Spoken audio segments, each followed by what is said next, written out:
Hello, you guys, and welcome to It's Real with Jordan and Demi. Today we have Calum Scott on the show, and you may recognize him from Britain's Got Talent. But he's done a lot since then, and we're going to talk his new album, Bridges, out now. So let's get to it. All the way from Yorkshire. Calum! Let's go. It's so funny because a lot of American people will say Yorkshire, and it makes it sound like I'm a hobbit, you know, from from Lord of the Rings. What's a hobbit? You know, from Lord of the Rings, there's these things called the hobbits, and they're from the Shire.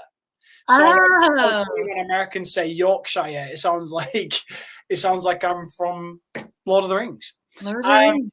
Yeah. Do you like that, or is that like do you like when people bring up your accent at all? Yeah. Either my accent or people will refer to me as Calum. Calum. That's I understand that because that's how people call Calum in America is usually pronounced Calum, so I get it. But my grandma, if she was still here, would not be happy. She was specific when I was born, and my mum was like, "I want to call him Calum." My grandma was like, "Let's make sure we spell it with one L."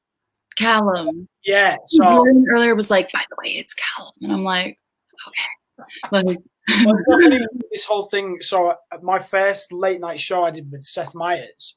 So it was like the first late night TV in America. I was like super pumped for it. I was really excited, and he gave this incredible speech about dance on my own and all these streams and ladies and gentlemen, the incredible Calum Scott. And I was no, Seth. And then I performed the song, and then luckily we went back and was like, oh, could we just do that other bit again? People can do that, yeah. Even on these big TV shows, they'll yeah.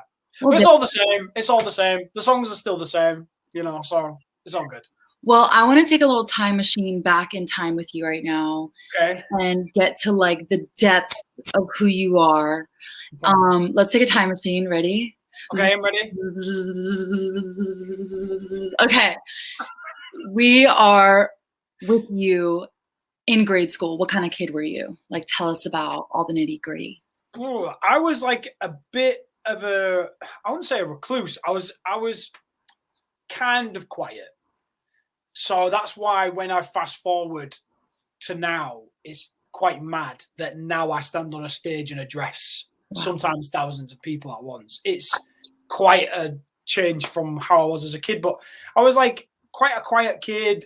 I wanted to be like most kids, wanted to be liked, wanted to be, respected by my peers and my schoolmates and stuff. But actually, I had got involved with a group of boys who were skateboarders. So I ended up being a bit of a skater. Oh, no, not the skateboard boys. Yeah, I was a skater kid. I listened to a lot of Blink-182 and Sum 41 and did all that crazy stuff. So, yeah, I was a skateboarder kid for a while. I was a drummer as well in school. So it was quite funny. I played in a sport. I guess you call it sport that was quite individual in terms of, skateboarding is an individual thing, and then drumming is at the back of the stage, making noise, but being quite far back. So it is weird that now my personality in my career is very much at the front of the stage, visible, a person in the public eye. It's just a very massive change from what I expected as a kid, to be fair. Were you a good skateboarder? Because I know whenever I see skateboard boys, they're always taping each other. Was that you with the VHS and doing the flips? Yeah, a little bit. I mean, I'm 33 now, so that when I was skateboarding, I was 14, 15. So we're talking 17, 18 years ago. So yeah, so that was group. Were you feeling like an outcast sort of because you were an artist deep down? And you're kind of hanging out with all these boys that are probably just not that, Well, my starting music was kind of accidental in a way. So I've always loved music, but when I was a kid, I had an enjoyment of music, but I never really took it seriously because I suppose, I don't know if I'm from a northern city in the UK or whatever, but it's a lot more get a real job kind of thing. Mm-hmm. So the arts and stuff is celebrated and is enjoyed, but I think you know, there's that mentality of like, oh well, you know, yeah, but you're not gonna be able to make a lot of money from that, because I think people disconnect all of the middle ground of like you're either a startup or you're a superstar. There's all that middle ground where you can be somebody who writes for film, or you can be somebody who just writes music, or somebody who composes, or somebody who's a session player. There's like all these, as soon as you grow up, you realize that there's all these different facets to music as a career. But I, you know, when I was younger, I just did, it was probably the same as my parents, just didn't think of a route of how I could be making money from music.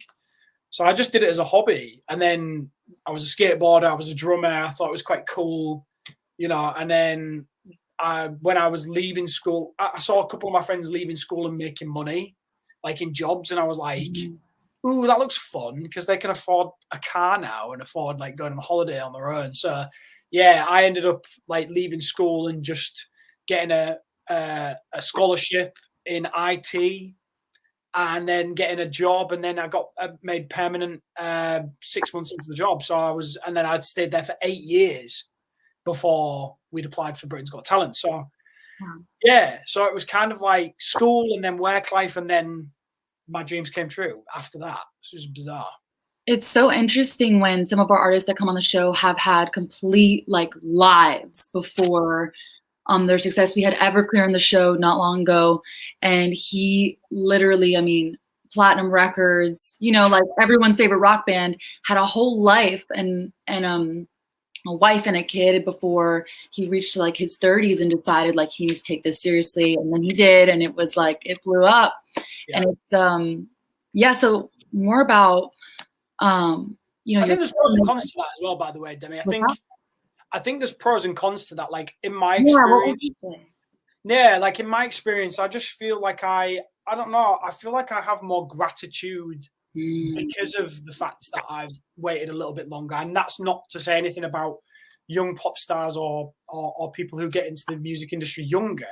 I just think from personal experience, there's something about living a normal life which sets you up better for a career like this. Because somebody asked me the other day, like, you know, how did you prepare to be famous? And I'm like, it's kind of a tough question, because it's like, how can you prepare for that? Like, how can you prepare for suddenly you know, you're on a show, and then all of a sudden you know, there's tons of people wanting to know about your life and about your, you know, about your music and what you do, and then your personal relationships and your past. And it's like, it's just not, I don't know, it's weird. It's like as humans, I don't think we're designed to be able to cope with that very well, if that makes sense. But then again, you know, young people who get into the industry have that drive and ambition and can dream big and all that kind of stuff. So I suppose like there's pros and cons to it, but I just think in my personal experience, I'm glad that I did all the daft stuff and, you know, went out to the clubs and all that kind of stuff first before I got into this career, because I take this more seriously now. And, you know, I look at it and go, well, I don't, you know, I'm under no illusion that this isn't a permanent thing where I am entitled to be here and I'll always be here. People will always love me. I don't think like that. I always look at performances like, if this is the last album I make, I need it to be incredible. And so that's why the second album took a lot longer, or this performance that I do, it's got to be as if it's my last performance I give. And that's why I lost my voice on this last one with the script, because I'm just doing everything I possibly can, because I'm not under an illusion that this is, you know, this is always here to stay. Like, you know, if enough people just go, I don't really like Calum Scott anymore. No, that's my career's gone. So I try to be very realistic. Do you ever, you know, some people that experience the success you've had and things like that kind of wish they could kind of go back? Do you ever miss just kind of like the normal routine, the consistency of kind of not being in the music industry? Yeah, I mean, it was funny. I was talking to my mum about this when we were driving back from London last night, and I said, it's really weird because before that Britain's Got Talent audition, for example, that was when I noticed the biggest change in my life. It almost went from, you know, me being a very normal guy working in a human resources office with dreams to having my dream realized overnight. And I think from when I got Simon Cowell's Golden Buzzer, that was filmed in the January and it didn't air until the March. So from January until March was the last 3 months of my life that were kind of normal, but knowing that things was going to change. It was weird because I like those 3 months went by like that because I was like wishing the time away. I wanted to get on the show again. I wanted to see what the next chapter held. But those last 3 months were the last 3 months that things were going to be normal for me, you know. And I used the analogy with my mum yesterday that I said to my mum, like, you know, with my nephew, Oliver, there's going to be a time when we're holding him and we put him back down on the floor and we never pick him up again. Because it's like, you know, he gets big and he turns into a young boy and he just the analogy. You know what I mean? So like that kind of thing where you don't realize that's the last time you've put him down, but that'll be it.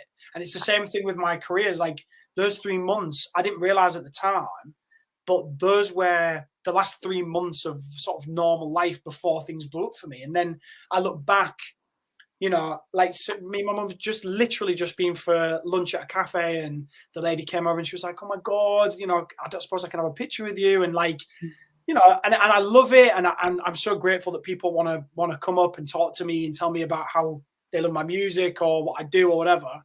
But it's been like that ever since the show, I guess. And sometimes I do think it'd be nice to, you know, I say it'd be nice to not be recognized. I'm in this really lovely spot where I think I've got a balance of I can go out, I can sell out shows, and I can perform on TV and have, you know, this amazing reaction, but I can also go shopping and not be, you know, it's not like Justin Bieber, like that podcast anywhere without security, right? Or without some sort of disguise. Whereas I found that really nice balance.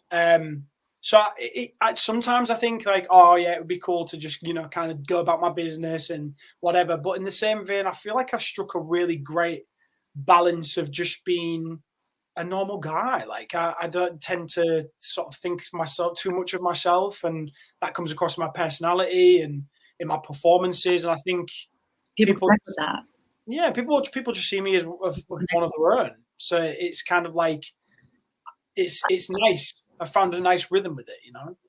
What would you say, like, the maybe more darker sides of the success, like, is for you and that you maybe struggle with right now? I think definitely one thing that I'm really nervous about is that, of course, I've got this World Tour coming up. I'm extremely excited about it, but it does mean spending a lot of time away from my hometown, the people I love.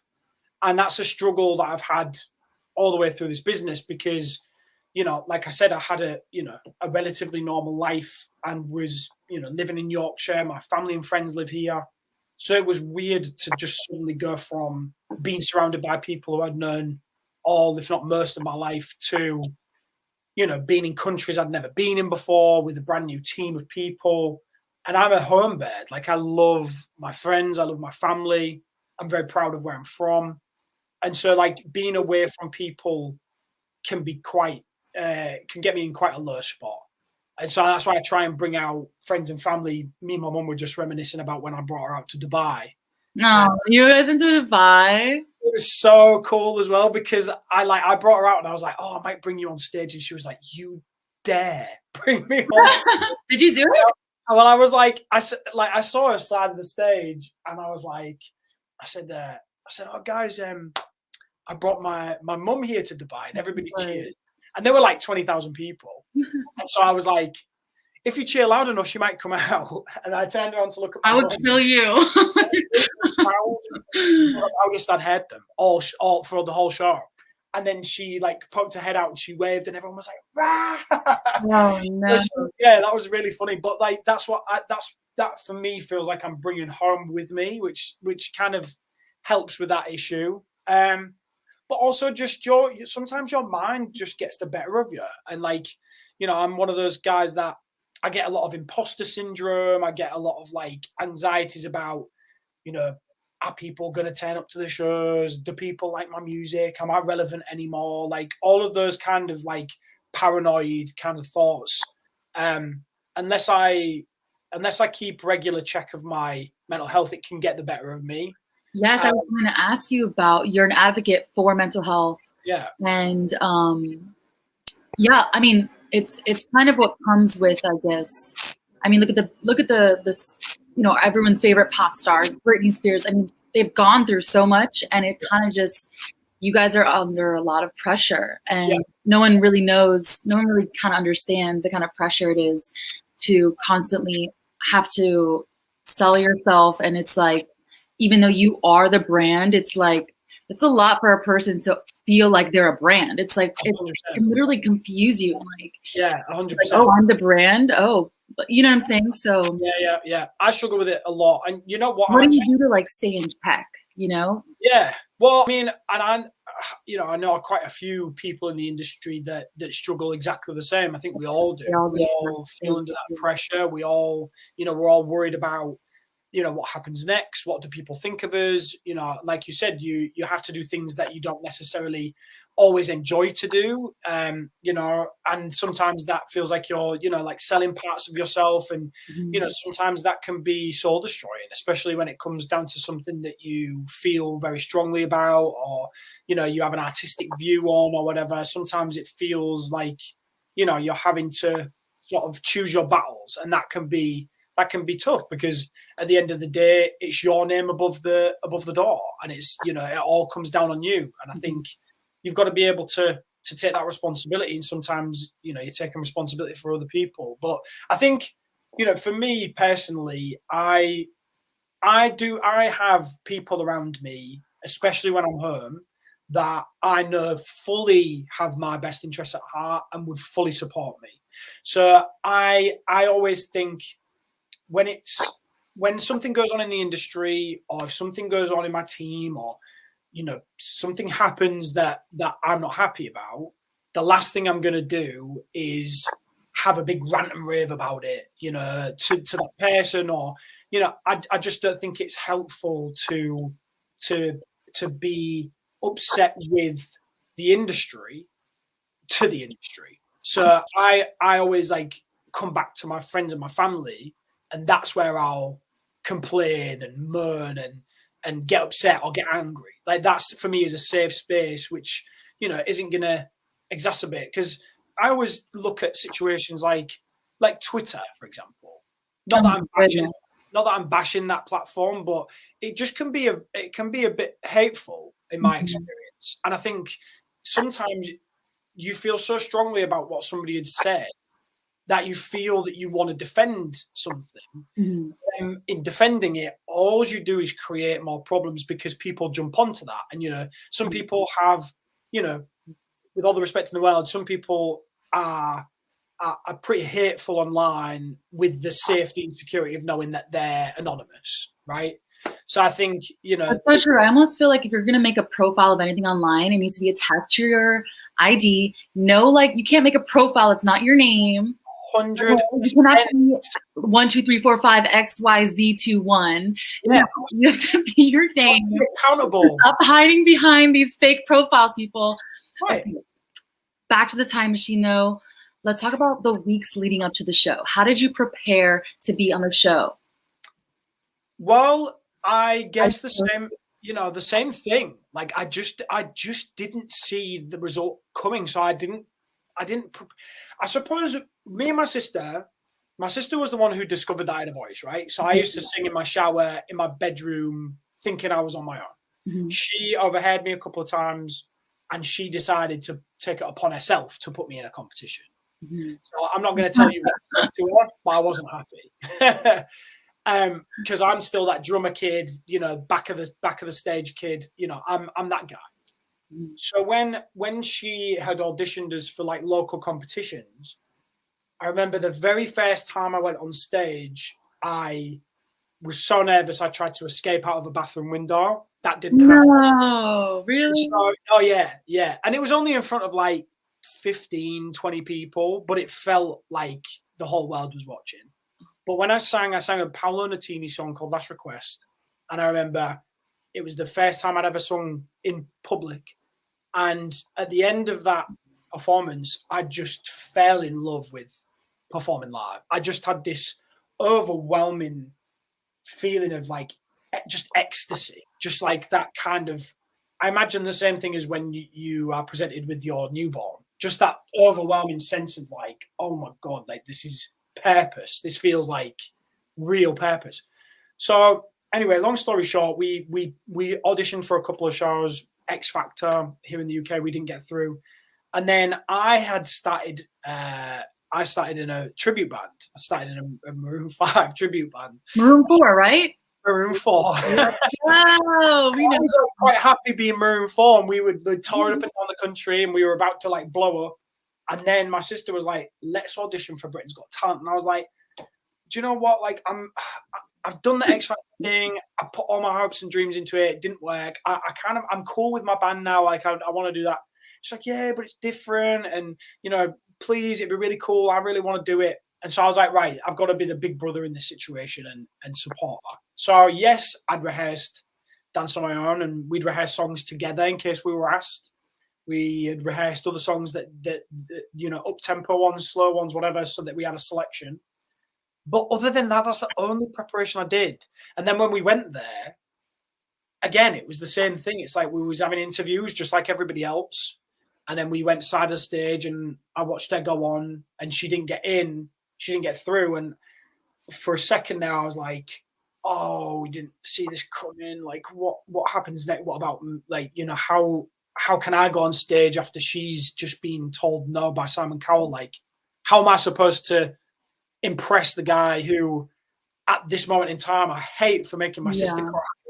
Mm-hmm. So that it was a really confusing situation, but we ended up, you know, Jade came off, we had a hug, I went out, went on with all of this emotion.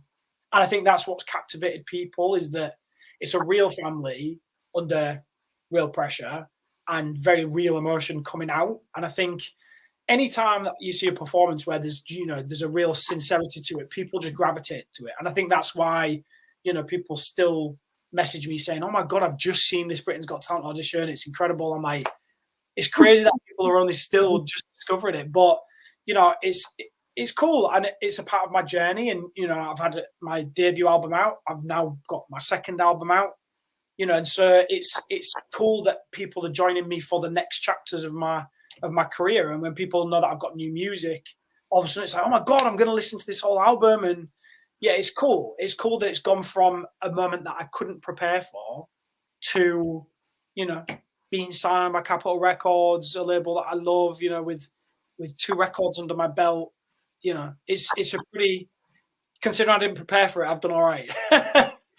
Speaking of Capitol Records, you have a new album out, Bridges. Yes. I feel like every artist, they release an album, they release a project, and each one of them is like their baby. It's like, it's special. Each one is special in a different way. What about this album is special to you in your own different way?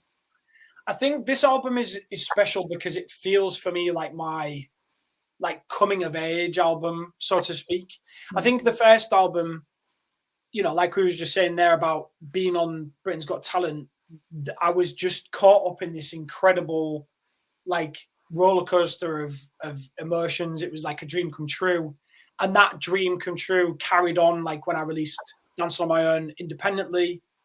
Then that caught the attention of record labels around the world. I visited, and, you know, I'd sat with Capitol Records, had a great feeling with them. Then they asked me to write an album. And all of a sudden I'm writing an album under Capitol Records that have like Nat King Cole and Frank Sinatra. I was just, the dream just didn't stop. And so I'm like pinching myself all the time, assuming that at one point I'm going to wake up back at my human resources job. Like, God, I hate that. You know, so and it's been like that ever since. But I think, you know, I got to make my debut album called Only Human. I toured it around the world. I've met incredible people, played with incredible people. And then come 2019 was the first time my feet landed on the floor, because for the first time in my entire career since that moment, things had come to a natural, quiet period where I could take the time to focus on something new. And so when I was going away to write the second album, it was just peace, which I've never had that.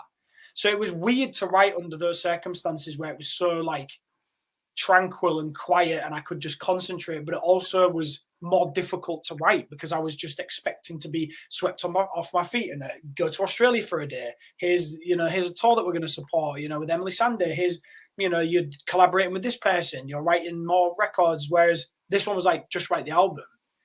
So it kind of forced me out of my comfort zone a little bit, which then enabled me to write songs that I really wanted to write about, rather than just being like, oh my God, I'm signed, this is crazy. And just blurting out a load of songs. This one was like, right, I'm an artist now. Like, this isn't just a dream come true anymore. This isn't just me like riding the wave of this thing. It was more like, I'm an artist. And seeing how the music on the first album reacted with people, I was like, okay, well, I've definitely got a purpose and an objective to write music that resonates with people. So I delved even further into my songwriting and into my life and into my emotions. And I've written some of the in my opinion, the best music I've ever written, and the most personal as well. For example, the title song Bridges is about a much darker time in my life that I've very rarely spoken about with some of my closest friends, let alone the public. So, this second album has helped develop me and shape me, and not only as a man, but as an artist and as a songwriter and as a storyteller and an interpreter of music. I just feel like it's forced me to believe in myself a bit more, and I think you can hear that in the album. There's a sense of hope in this album and strength that I don't think was in the first.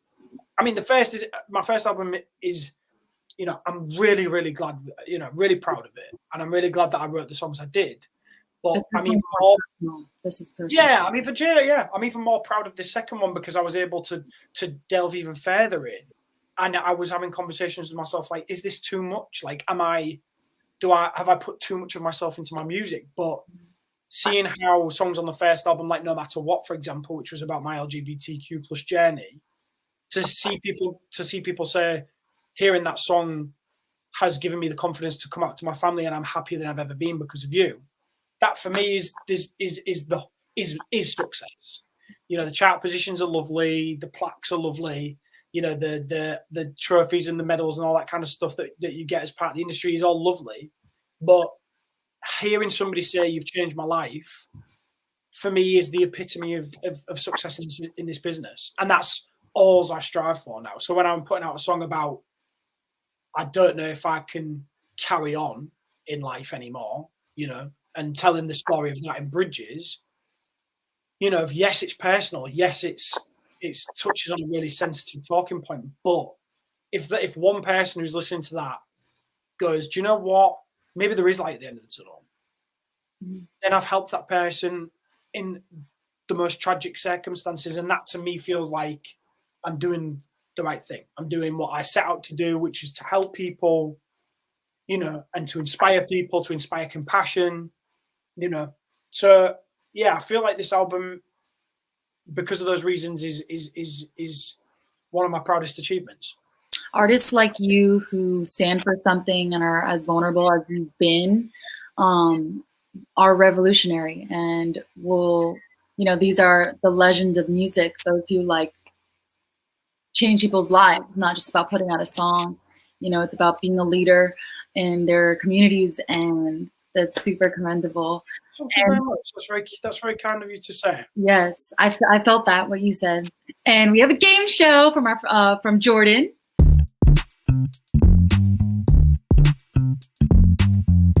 Yes, okay. Jordan Edwards himself. What was the best meal you ate in the past week? Oh, what was the best meal I ate in the past week? I was in Australia. I was just saying this to you before we got on. I was in Australia for one day last week. And whilst I was out there, I had this incredible hamburger wrap. It was like a little like deli thing, and it was like a hamburger in a tortilla wrap. Incredible. Is that like an Australian thing, or? I guess so. I mean, we were on the Gold Coast, and there were surfers out, and it was just it felt very Australian. So maybe. Sick. All right. What was the last TV show you watched all the way through? Ooh, The Boys. I don't know if you've ever seen that series on Amazon Prime. It is, I mean, I'm a massive Marvel geek. So I love my Marvel films and my Marvel series. I mean, I've watched all of Loki, all of Hawkeye. Those series I've watched all the way through. But The Boys, if you like superheroes and you think, I wonder what superheroes would be like now in the 21st century with like marketing and social media. Oh, snap. Really? And superheroes that aren't necessarily all what they're meant out to be, then watch that. No. It's definitely like PG, like 18 plus. Like, don't let your kids watch it. But it is shocking, but it's so gripping. It's one of those ones where you're just like, what's the next one? What's the next one? It's bingey as hell. So yeah, so if you like superheroes, watch The Boys. Okay. Who was your first celebrity crush? First celebrity crush, and it still is Chris Hemsworth. Oh, really? Although I will say, is that Miley's ex-husband? Is that? I think. Or is So. it the other one? one? No, that's the other Hemsworth brother. That's Okay. There's two of them. There's three of them. Really? I know. So I'm like, when I went to Australia, they asked me this question. I was like, oh, Chris Hemsworth. Was like, oh, Chris Hemsworth's already taken. I was like, well, that's 1 out of 3. There's still 2 more. But yeah, I mean, again, I'm Marvel geek, so it's written in the stars, but not as Thor from the first film, because they like bleached his eyebrows and he had long bleached blonde hair, and I was like, no. So when you see him in when you see him in Thor Ragnarok and he's got short hair and he's got this big scar across his eye, he just looks so hot. So yeah, I love a specific time in the Thor films. But yeah, Chris Hemsworth. Okay, what football team do you support? I have to say Hull City. I mean, bless them, they're not very good, or they haven't been doing very well, let's say. But I have to say Hull City because that's my town, you know, and I have to be Hull through. So it's Hull City. Although I'm a baseball fan myself, so Red Sox they're my team. Oh, shout out Red Sox. Yeah. What is the best thing about Yorkshire? You're there right now. So what is it? Best thing. I mean, we have these things called Yorkshire puddings, which I don't believe you guys have over there. I'll have to get them for you. Like pudding? They're kind of you have them with you'd have them for Thanksgiving. So you have them with a roast dinner. And they're these little things that you put in like a pastry tray. Mm-hmm. And they're these little things that you put in, and then they rise with the heat, and they turn into these like big like they're really light. It's like a light pastry, and like you put gravy on top of it, and you can put all of your it's just, you need to Google Yorkshire puddings. Let's go. Okay. And then you'll look at it and you'll be like, really good. And it is. It's very tasty. It's the same sort of thing as pancakes, but risen and very savory and very great with a roast dinner. So that's the next suggestion from me for Thanksgiving. Make yourself some Yorkshire puddings. You will not regret it. Okay, thank you for being on the show. Thank you. You were such a pleasure, so insightful and inspirational. And I can't wait for this one to come out. And everyone go listen to the new album. Listen to the album and make some Yorkshire puddings. Then you've got a little piece of me whilst you listen to my album. Yes. I thought we were going to have an outro. Okay, anyways, thank you so much, Mom. That was awesome. You were awesome. Thank you very much. Sorry I talk a lot, but... No, it was great. Good. All right. That was Calum, you guys. Such an inspirational interview. Talking to him made me feel like, artists, they do have a responsibility to lead culture and create good vibes, and it was so lovely having him on the show. So look out for the next episode. This was It's Real with Jordan and Demi, and see you next time.